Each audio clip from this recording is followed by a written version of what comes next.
చెప్పు జానకి, ఏం చేయాలో చెప్పు. నా మెళ్ళో ఉరితాడు పడేలోగా నా మనవరాలి మెళ్ళో నీ మనవడు పసుపుతాడు కట్టాలి.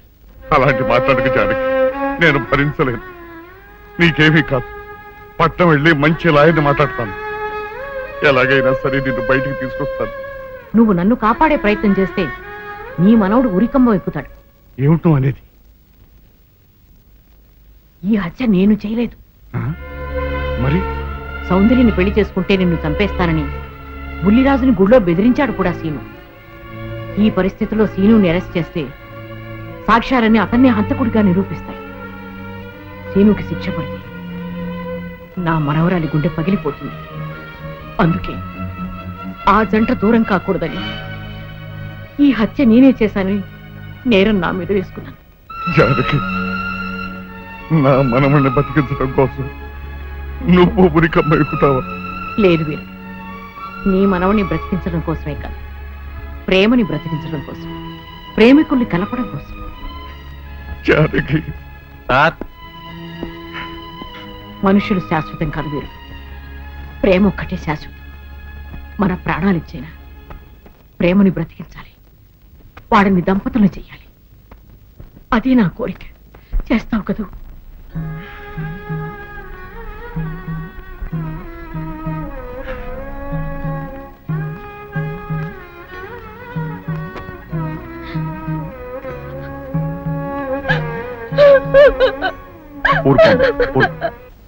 చెయ్యని నేరానికి జానకి శిక్షను పెంచడం నేను భరించలేదు.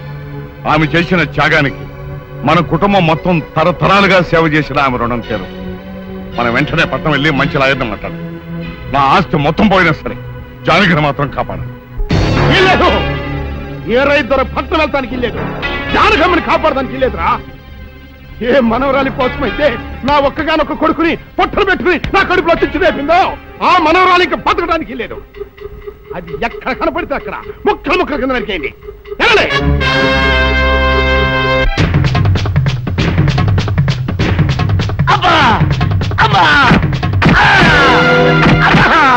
అభం శుభం తెలియ నా చెల్లిని పెళ్లి చేసుకుంటాను నమ్మించి మోసం చేస్తావా?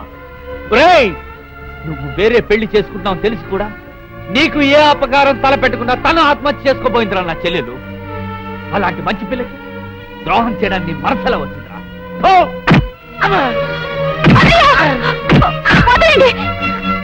పుల్లిరాజుని జానకమ్మ చంపేసిందనుకుని సౌందర్యని సీనుని చంపమని మనుషుల్ని పంపిస్తున్నాడు పెద్దరాజు.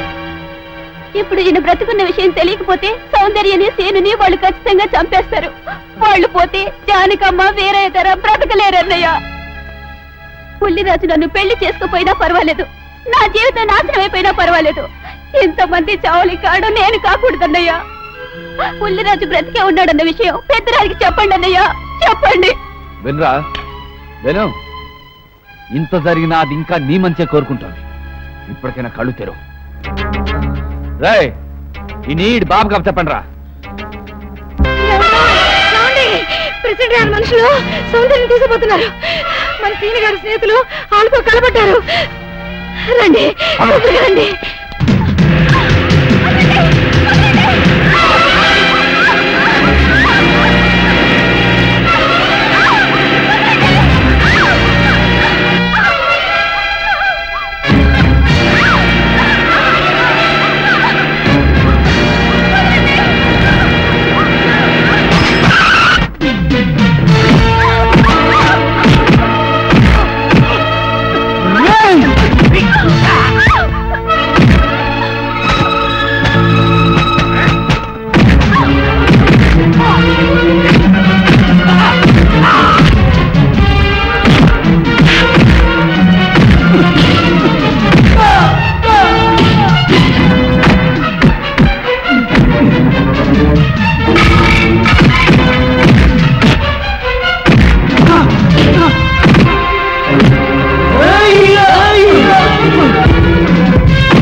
నష్టం నా కొడక, నా కడుపులో చెడబుట్టా కదంట్రా.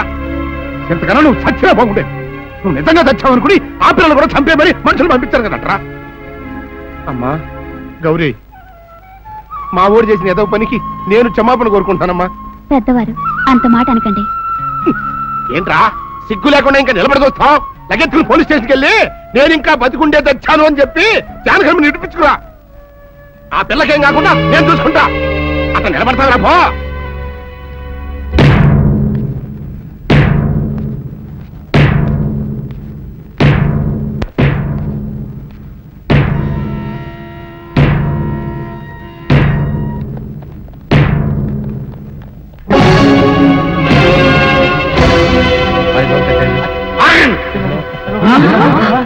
అడుగు ముందుకు వేశారో తలకాయలు పుచ్చకాయలా ఎగిరిపోతాయి.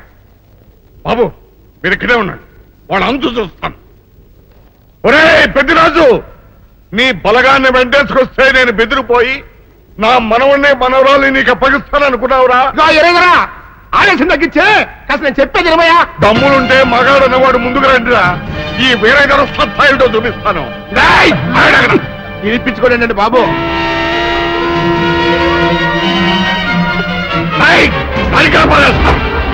తలకాయలు ఎగిరిపోతాయి.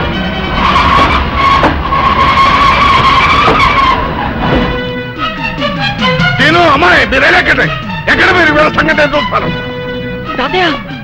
ఎక్కడే పెద్దరాజు ఎగిరిపోతుంది. ఎక్కడెక్కడ వస్తున్నారు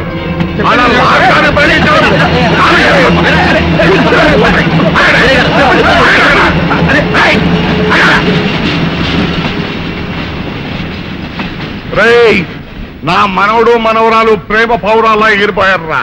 వాళ్ళ పెళ్లి ఎవడాపుతాడో ఇప్పుడు ఆపండిరా. వీరుడు, నేనే వాడిని దింపేశాను. వీరుడు, నీకిచ్చిన మాటను కనీసం ఇప్పుడైనా నిలబెట్టుకుందాం అనుకుంటే ఎందుకు దించావు జానకి? బుల్లిరాజు బ్రతికినాడు తాతయ్య. బుద్ధిరాజు బతికే ఉన్నాడా? అదిగో నిక్షేపంలా ఉన్నాడు మా అల్లుడు గారు. బుద్ధిరాజు నీ అల్లుడా? అవును వీరయ్యా, మా ఊరు పెళ్లి చేసుకోవాల్సింది జానకమ్మ గారి మనవరాలి కాదు, ఈ పంతులు గారి కూతుర్ని. ఇది చెప్దామని వచ్చానేమో నువ్వేమో ఖర్చు ముట్టుకుని అందుని మరి ఆ రైలు మొత్తంలో ఎవరేం మాట్లాడుతారో నాకు అర్థం చేస్తాక. అయితే తొందరగా వెళ్ళారండి, అందరం కలిసి పెళ్లి ఏర్పాట్లు అక్కడే చేద్దాం. ఈ కథ మరేస్తాంలే.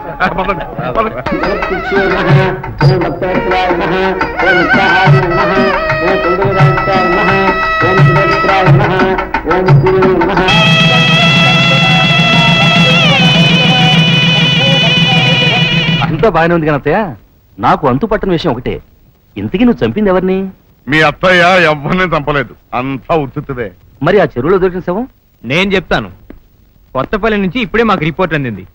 ఆ శవం ఆ ఊరు వాడిదేనట. పెళ్లి కొడుకు తరపు వాళ్ళకి పెళ్లి కూతురు తరపు వాళ్ళకి జరిగిన ఘర్షణలో అతను చంపేసి ఆ శవాన్ని మీ ఊరి చెరువులో పారేశారట. అది విషయం. అట్టగా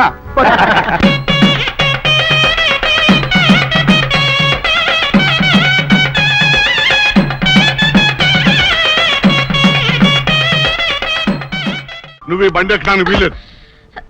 అంతేనా? అంతే. ఒకసారి చూడండి.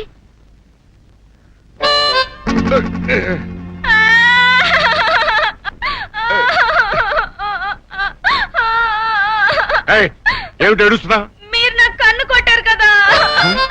ఏమిటి, నేను నీకు కన్ను కొట్టానా? అవును, ఇదిగో 60 ఎకరాల ఆసామి